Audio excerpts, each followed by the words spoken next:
Olá, tudo bem? Seja bem-vindo, bem-vinda a esse vídeo. Hoje estamos no capítulo 14, né, do Evangelho segundo o Espiritismo de Allan Kardec. Vamos lá. Se você quiser ouvir os outros capítulos, tem uma playlist aqui no vídeo. Aliás, aqui no canal, só acessar a parte de playlist. Lá tem todos os capítulos do livro, né? Todos os postados até o momento, né? Esse aqui é o capítulo 14, então, certo? Então vamos lá. Honrai vosso pai e vossa mãe. Piedade filial. Quem é a minha mãe e quem são meus irmãos?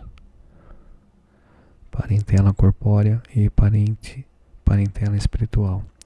Instruções dos espíritos, a ingratidão dos filhos e os laços de família. Sabeis os mandamentos: não cometereis adultério, não matareis, não roubareis, não prestareis falso testemunho, não fareis agravo a ninguém, honrai o vosso pai e a vossa mãe. São Marcos capítulo 10, versículo 19. São Lucas capítulo 18, versículo 20. São Mateus capítulo 19, versículo 18 e 19. Honrai a vosso pai e a vossa mãe, a fim de viverdes longo tempo na terra, que o Senhor vosso Deus vos dará. Decálogo, Êxodo capítulo 20, versículo 12. Piedade filial. O mandamento honrai o vosso pai e a vossa mãe é um corolário da lei geral de caridade e de amor ao próximo, visto que não pode amar o seu próximo aquele que não ama a seu pai e sua mãe. Mas o termo honrai encerra um dever a mais para com eles, o da piedade filial. Quis Deus mostrar por essa forma que ao amor se devem juntar o respeito, as atenções, a submissão e a condescendência, o que envolve a obrigação de cumprir-se para com eles de modo ainda mais rigoroso tudo o que a caridade ordena relativamente ao próximo em geral. Esse dever se estende naturalmente às pessoas que fazem às vezes de pai e de mãe, as quais tanto maior mérito têm, quanto menos obrigatório é para eles o devotamento. Deus pune sempre com rigor toda a violação desse mandamento. Honrar seu pai e sua mãe não consiste apenas em respeitá-los, é também assisti-los na necessidade, é proporcionar-lhes repouso na velhice, é cercá-los de cuidados como eles fizeram conosco na infância. Sobretudo, para com os pais sem recursos é que se demonstra a verdadeira piedade filial. Obedecem a esse mandamento os que julgam fazer grandes coisas porque dão a seus pais o estritamente necessário para não morrerem de fome, enquanto eles de nada se privam, atirando-os para os cômodos mais ínfimos da casa, apenas por não os deixarem na rua, reservando para si o que é de melhor, de mais confortável. Ainda bem quando não o fazem de má vontade e não os obrigam a comprar caro o que lhes resta a viver, descarregando sobre eles o peso do governo da casa. Será então aos pais velhos e fracos que cabe servir a filhos jovens e fortes? Ter-lhes a mãe vendido o leite quando os amamentava? Contou porventura suas vigílias quando eles estavam doentes, os passos que deram para lhes obter o de que necessitavam? Não, os filhos não devem a seus pais pobres só o estritamente necessário, devem-lhes também, na medida do que puderem, os pequenos nada supérfluos, as solicitudes, os cuidados amáveis que são apenas o juro do que receberam, o pagamento de uma dívida sagrada. Unicamente essa é a piedade filial grata a Deus. Ai, pois, daquele que ouvida o que deve aos que o ampararam em sua fraqueza, que com a vida material lhe deram a vida moral, que muitas vezes se impuseram duras privações para lhe garantir o bem-estar. Ai do ingrato, será punido com a ingratidão e o abandono. Será ferido nas suas mais caras afeições, algumas vezes já na existência atual, mas com certeza noutra, em que sofrerá o que houver feito aos outros. Honrai o vosso pai e a vossa mãe. Alguns pais, é certo, descuram de seus deveres e não são para os filhos o que deviam ser, mas a Deus é que compete puni-los e não a seus filhos. Não compete a estes censurá-los, porque talvez hajam merecido que aqueles que fossem quais se mostram. Se a lei da caridade voltando aqui, se a lei da caridade manda, se pague o mal com o bem, se seja indulgente para as imperfeições de outrem, se não diga mal do próximo, se lhe esqueçam e perdoem os agravos, se ame até os inimigos, quão maiores não hão de ser essas obrigações em se tratando de filhos para com os pais.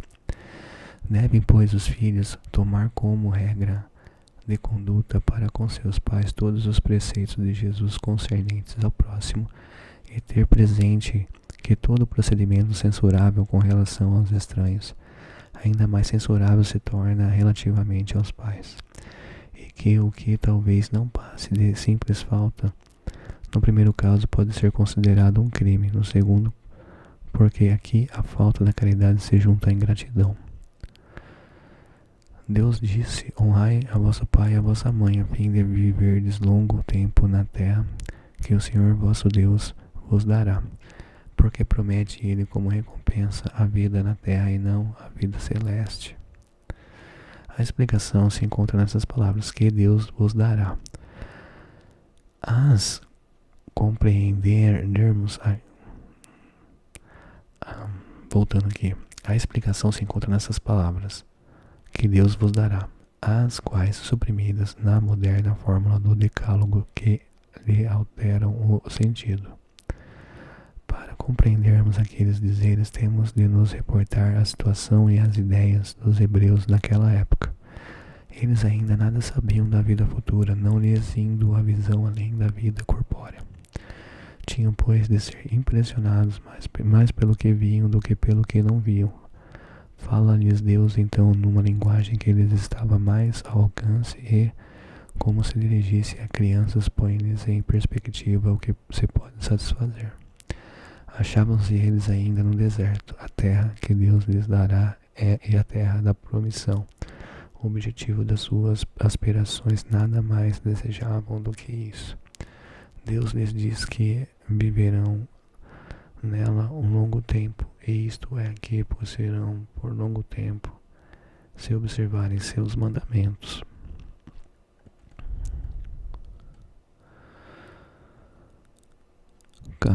Mas ao verificar se o advento de Jesus, já eles tinham mais desenvolvido suas ideias.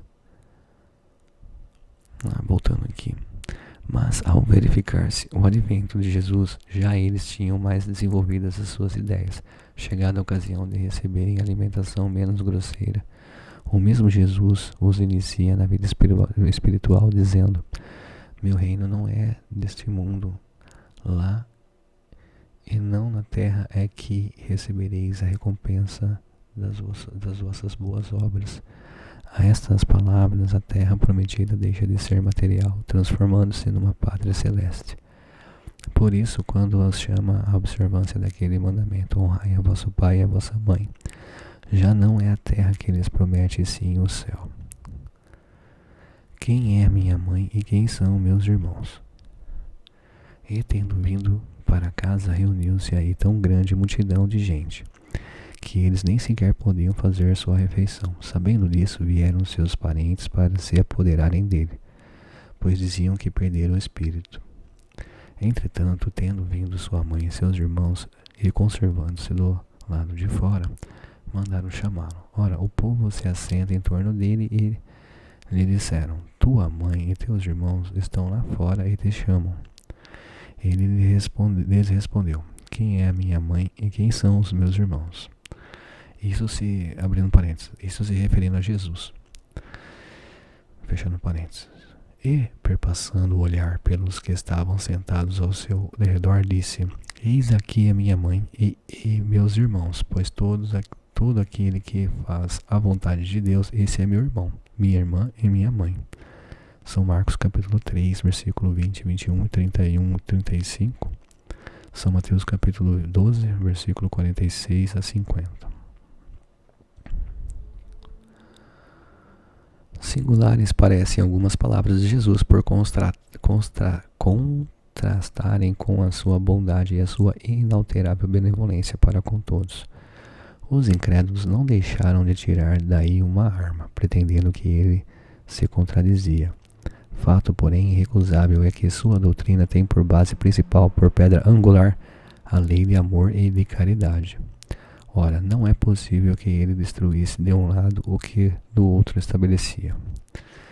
Donde esta consequência rigorosa, se certas proposições suas se acham em contradição com aquele princípio básico, é que as palavras que se lhe atribuem foram ou mal reproduzidas, ou mal compreendidas, ou não são suas. Honrai a vosso pai e a vossa mãe. Causa admiração e confundamento que nesse passo mostrasse Jesus tanta indiferença para com seus parentes, e de certo modo renegasse a sua mãe. Pelo que concerne a seus irmãos, sabe-se que não o estimavam. Espíritos pouco adiantados não lhe compreendiam a missão. Tinham por excêntrico o seu proceder e seus ensinamentos. Não os tocavam tanto que nenhum deles o seguiu como discípulo. Dir-se-ia mesmo que partilhavam até certo ponto das prevenções de seus inimigos. O que é fato, em suma, é que o acolhiam mais como um estranho do que como um irmão. Quando aparecia a família, São João diz positivamente que eles não lhe davam crédito. Quanto à sua mãe, ninguém ousaria contestar a ternura que lhe dedicava. Deve-se, entretanto, convir igualmente em que também ela não fazia ideia muito exata da missão do filho, pois não se vê que ele tenha nunca seguido os ensinos, nem dado testemunho dele, como fez João Batista. O que nela predominava era a solicitude maternal. Supor que ele haja renegado sua mãe fora desconhecer-lhe o caráter. Semelhante ideia não poderia encontrar guarida naquele que disse: honrai o vosso pai e a vossa mãe. Necessário, pois, se faz procurar outro sentido para suas palavras, quase sempre envoltas no céu da forma alegórica. Ele em nenhuma ocasião desprezava de dar o ensino, aproveitou, portanto, a que se lhe deparou com a chegada de sua família para precisar a diferença que existe entre a parentela corporal e a parentela espiritual. A parentela corporal e a parentela espiritual. Os laços do sangue não criam forçosamente os liames entre o espírito. O corpo procede do corpo, mas o espírito não procede do espírito. Porquanto o espírito já existia antes da formação do corpo. Não é o pai quem cria o espírito de seu filho. Ele mais não faz do que lhe fornecer um invólucro corpóreo, cumprindo-lhe, no entanto. Um parênteses aqui, um comentário meu, é interessante. É a primeira, eu tô lendo o Evangelho aqui, né, compartilhando, mas eu não tinha chegado nessa parte. Então eu tô lendo aqui, fazendo o vídeo e já lendo junto e tentando entender, né. Então eu não tinha lido ainda o Evangelho segundo o Espiritismo, e esse capítulo. É curioso aqui, né, que ele fala que todo mundo é irmão, mãe e é parente. Não só a mãe dele, no caso Maria, né, era a mãe dele. Mas aí o pessoal já quis levar para outro lado, falando que então, né, querendo falar que ele não tratava bem a mãe dele, ou sei lá, tava se desfazendo da mãe dele. O pessoal já distorce tudo, né, para pegar, fazendo de tudo, procurou uma brecha para incriminar no caso Jesus, né? Mas isso acontece no dia a dia, a gente vê com outras pessoas, ou então com, com cada um de nós. Tanto acontece conosco, como a gente pode tentar fazer isso com os outros. Né? É um caso sério. Bom, continuemos.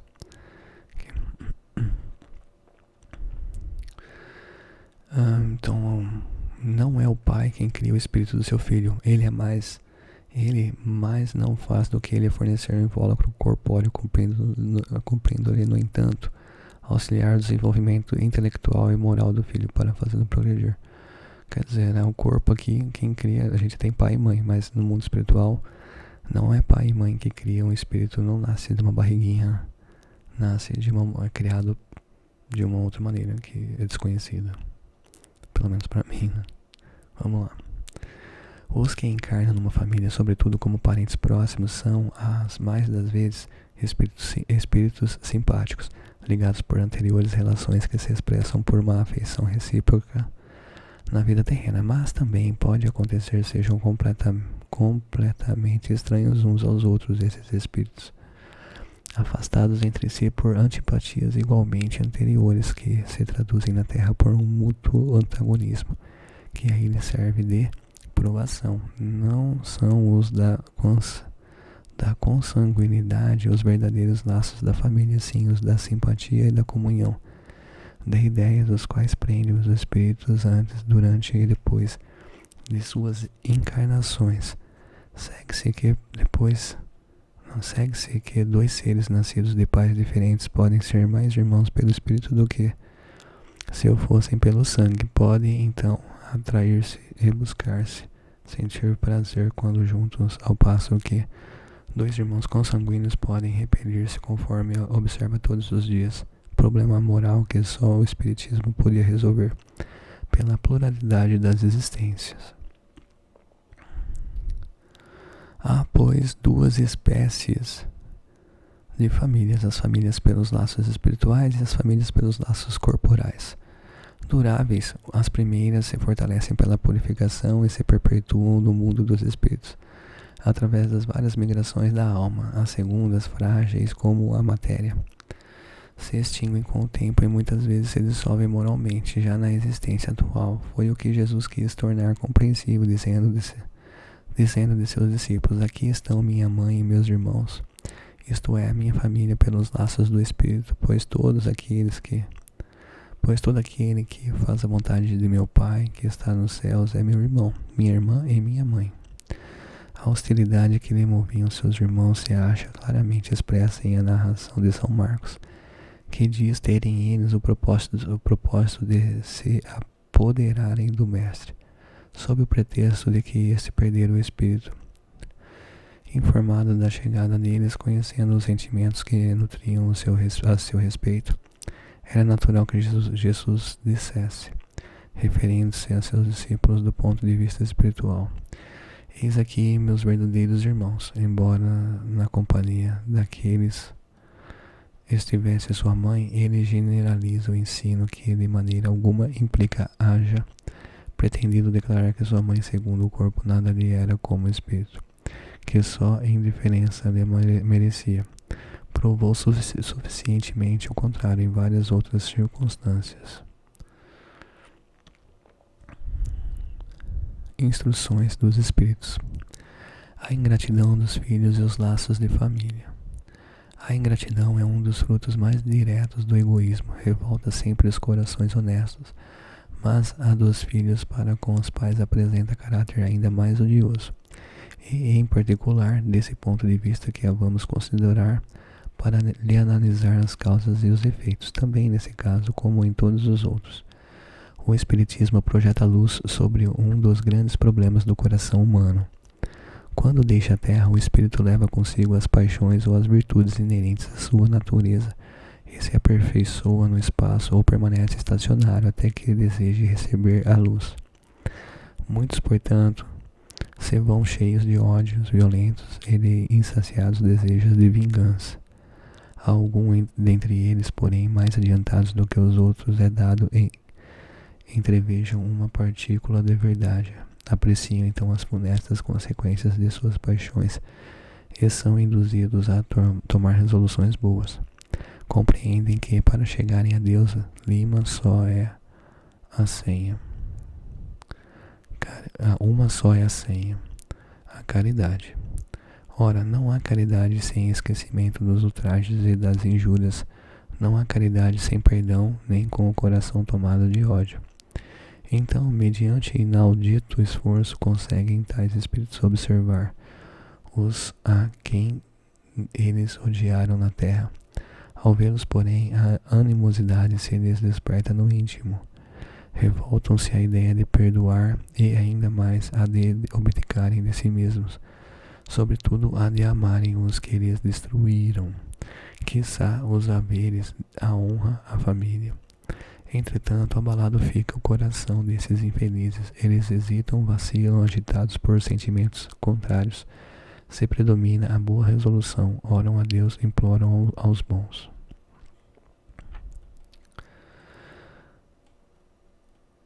Espíritos que lhes deem forças no momento mais decisivo da prova. Por fim, após anos de meditações e preces, o espírito se aproveita de um corpo em preparo na família daquele a quem detestou e pede aos espíritos incumbidos de transmitir às ordens superiores permissão para ir preencher na terra os destinos daquele corpo que acaba de formar-se. Qual será o seu procedimento na família escolhida? Dependerá da sua maior ou menor persistência nas boas resoluções que tomou. Um incessante contato com seres a quem odiou constitui prova terrível, sob a qual não raro sucumbe se não tem ainda bastante forte a vontade. Assim, conforme prevalece ou não resolução boa, ele será o amigo ou inimigo daquele entre os quais foi chamado a viver. E como se explicam esses ódios, essas repulsões instintivas que se notam da parte de certas crianças e que parecem injustificáveis? Nada com efeito naquela existência há podido provocar semelhante antipatia para se lhe apreender a causa. Necessário se torna volver a olhar ao passado. Os espíritas, compreendei agora o grande papel da humanidade. Compreendei que quando produzis um corpo, a alma que nele encarna vem do espaço para progredir. Inteirai-vos dos vossos deveres e ponde todo o vosso amor em aproximar de Deus dessa alma. Tal a missão que vos está confiada e cuja recompensa recebereis, se fielmente a cumprirdes. Os vossos cuidados e a educação que lhe dareis auxiliarão o seu aperfeiçoamento e o seu bem-estar futuro. Lembrai-vos de que a cada pai e a cada mãe perguntará a Deus: que fizestes do filho confiado à vossa guarda? Se por culpa vossa ele se conservou atrasado, tereis como castigo vê-lo entre os espíritos sofredores, quando de vós dependia que fosse ditoso. Então vós mesmos, assediados de remorsos, pedireis-vos que seja concedido reparar a vossa falta, solicitareis para vós e para ele outra encarnação em que o cerqueis de melhores cuidados e em que ele, cheio de reconhecimento, vos retribuirá com o seu amor. Não escorraceis, pois, a criancinha que repele a sua mãe, nem o que vos paga com ingratidão. Não foi o acaso que a fez assim e o que vos deu. Imperfeita intuição do passado se revela, do qual podeis deduzir que um ou outro já odiou muito, ou foi muito ofendido, que um ou outro veio para perdoar ou para expiar. Mães, abraçai o filho que vos dá desgostos e dizei convosco mesmas: um de nós dois é culpado. Fazei-vos merecedoras dos gozos divinos que Deus conjugou a maternidade, ensinando aos vossos filhos que eles estão na terra para se aperfeiçoar, amar e bem dizer. Mas muitas dentre vós, em vez de eliminar por meio da educação os maus princípios inatos de existências anteriores, entretêm e desenvolvem esses princípios por uma culposa fraqueza ou por descuido, e mais tarde o vosso coração, ulcerado pela ingratidão dos vossos filhos, será para vós, já nesta vida, um começo de expiação. A tarefa não é tão difícil quanto vos possa parecer. Não exige o saber do mundo. Podem desempenhá-la assim o ignorante como o sábio. e o Espiritismo lhe facilita o desempenho, dando a conhecer a causa das imperfeições que é da alma humana. Desde pequenina, a criança manifesta os instintos bons ou maus que traz da sua existência anterior. A estudá-las devem os pais aplicar-se. Todos os males se originam do egoísmo e do orgulho. Espreitem, pois, os pais os menores indícios reveladores do germe de tais vícios e cuidem de combatê-los, sem esperar que lancem raízes profundas. Façam como o bom jardineiro que corta os rebentos defeituosos à medida que os vê apontar na árvore. Se deixarem que se desenvolvam o egoísmo e o orgulho, não se espantem de serem mais tarde pagos com a ingratidão. Quando os pais hão feito tudo o que devem pelo adiantamento moral de seus filhos, se não alcançam o êxito, não têm de que se inculpar a si mesmos e podem conservar tranquila consciência. A amargura muito natural que então lhes advém da improdutividade de seus esforços. Deus reserva grande e imensa consolação na certeza de que se trata apenas de um retardamento, que concedido lhe será concluir noutra existência e obra agora começada. E quem um dia o filho ingrato os recompensará com seu amor. Deus não dá prova superior às forças daquele que a pede, só permite as que podem ser cumpridas. Se tal não sucede, não é que falte possibilidade, falta a vontade. Com efeito, quantos há que, em vez de resistirem aos maus pendores, se comprazem neles? A esses ficam reservados o pranto e os gemidos em existências posteriores. Admirai, no entanto, a bondade de Deus, que nunca fecha a porta ao arrependimento. Vem um dia em que, ao culpado, cansado de sofrer com o orgulho afinal abatido, Deus abre os braços para receber o filho pródigo que se lhe lança aos pés. As provas rudes, ouve-me bem, são quase sempre indício de um fim de sofrimento. As provas rudes são quase sempre o início de um fim de sofrimento ou de um aperfeiçoamento. Tá vendo? Abrindo parênteses, quando o bicho tá pegando, então já fica ligado que tá chegando o final. Logo vem a luz, a tranquilidade. Continuando. Quando aceitas com um pensamento em Deus, os sofrimentos, em um momento supremo no qual, sobretudo, cumpre ao espírito não falir murmurando, se não quiser perder o fruto de tais provas de ter de recomeçar. Em vez de vos queixardes, agradecei a Deus o ensejo que vos proporciona de vencerdes, a fim de vos deferir o prêmio da vitória. Então, saindo do turbilhão do mundo terrestre, quando entrardes no mundo dos espíritos, serei aí aclamados como o soldado que sai triunfante da refrega. De todas as provas, as mais duras são as que afetam o coração. Um que suporta com coragem a miséria e as privações materiais sucumbe ao peso das amarguras domésticas, pungido de ingratidão dos seus. Oh, que pungente angústia é essa! Mas em tais circunstâncias que mais pode eficazmente restabelecer a coragem moral do que o conhecimento das causas do mal e a certeza de que, se bem haja prolongados despedaçamentos da alma, não há desesperos eternos, porque não é possível, seja da vontade de Deus, que a sua criatura sofra indefinidamente, que de mais reconfortante, de mais animador do que a ideia de que cada um dos seus esforços é que depende abreviar o sofrimento, mediante a destruição em si das causas do mal.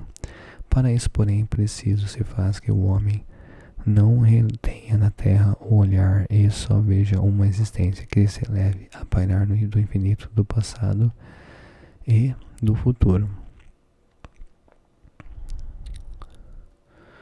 Honrai o vosso pai e a vossa mãe.